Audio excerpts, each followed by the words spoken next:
तुम्ही पाहत आहात MCN न्यूज मराठी। महिला व बालकांच्या आरोग्याची जबाबदारी सांभाळणाऱ्या अमरावती जिल्हा स्त्री रुग्णालयात सध्या घाणीचे साम्राज्य पसरल्याचे धक्कादायक चित्र समोर आले आहे। रुग्णालय परिसरातील अस्वच्छता, कचऱ्याचे ढिगारे आणि स्वच्छतेच्या अभावामुळे रुग्ण, गर्भवती महिला व नवजात बालकांच्या आरोग्याला गंभीर धोका निर्माण झाला असून प्रशासन मात्र याकडे कानाडोळा करत असल्याचा आरोप नागरिकांकडून केला जात आहे। दररोज शेकडो महिला उपचारासाठी येणाऱ्या या रुग्णालयात स्वच्छतेचे 3-13 वाजले आहेत। रुग्णालय परिसरात दुर्गंधी, अस्वच्छ वातावरण आणि दुर्लक्षित स्वच्छता यामुळे संसर्गजन्य आजारांचा धोका वाढला आहे।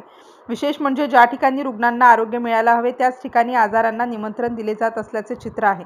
नागरिकांच्या मते अनेक वेळा संबंधित अधिकाऱ्यांकडे तक्रारी करूनही परिस्थितीत कोणतीही सुधारणा झालेली नाही। कोट्यावधी रुपयांचा निधी खर्च होऊनही रुग्णालय परिसर स्वच्छ ठेवण्यात प्रशासन पूर्णपणे अपयशी ठरल्याची भावना व्यक्त होत आहे।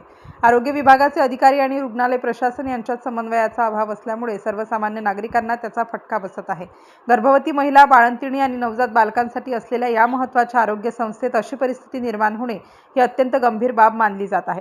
संसर्गाचा धोका वाढत असताना प्रशासनाकडून ठोस उपाययोजना होत नसल्याने नागरिकांमध्ये संतापाची लाट उसळली आहे।